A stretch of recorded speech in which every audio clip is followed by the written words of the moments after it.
as the Redlegs match up once more with the Washington Nationals. Prior to De La Cruz's first at-bat of the game in Washington, Nats manager Dave Martinez calls umpire Quinn Walcott over. It's something about the bat. The use of substances to improve the grip of the bat. That's De La Cruz's bat they're talking about. Walcott calls the umpires over, and here we go. Calling David Bell out of the Reds dugout. Oh no, it's like a little rubberized. Yeah, so it's a... There's the culprit. It's a blast knob, a device that measures statistics like speed and power. Look, you want all those sabermetrics in the game, yet Dave Martinez doesn't, so he asks the umpires to get together. Adrian Johnson is not looking too happy about calling New York on this, but here's the rule. Rule 302 talks about everything a bat can have on it, and yeah, the rule book, surprise, was written before the blast knob existed, so of course it doesn't say that a bat can have a blast knob in it. The umpires therefore tell De La Cruz to take it off.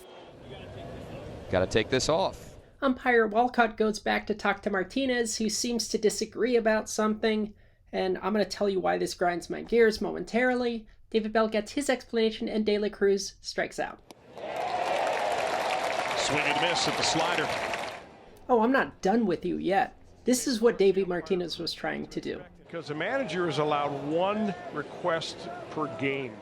Welch is talking about the interpretation, which we'll get to in a second, but the actual rule itself is 60385, which actually would put a batter out for illegal action when they attempt to use a bat that has been altered or tampered with. That's where your corked bats come into play, even though cork doesn't really work, according to some people, but that's what this is all about.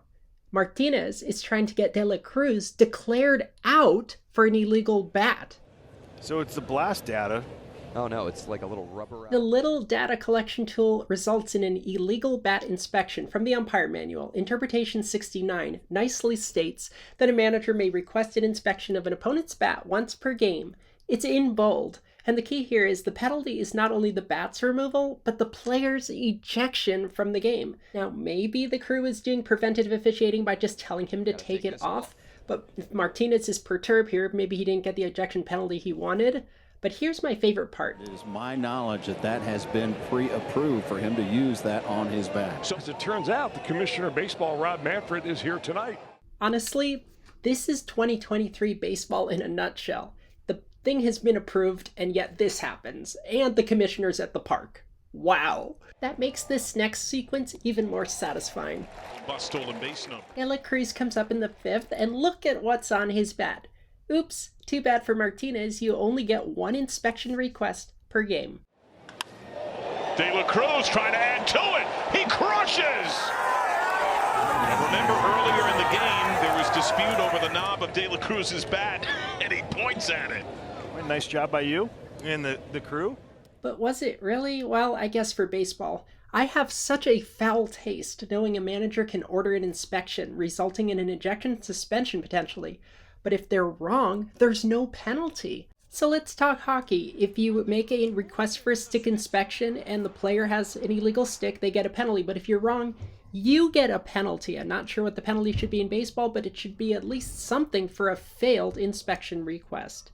Thanks for the question. Visit us online at closecallsports.com. And oh yeah, to answer the question, should the player have been ejected for taunting on the bat cap? No, because he was doing it to his own dugout. He wasn't even doing it to the other team. I thought it was a brilliant reaction because it was a cheapo move by the other team, and you deserve to gloat a little if you can survive that stupidity. There, that's the penalty. De La Cruz gets to celebrate.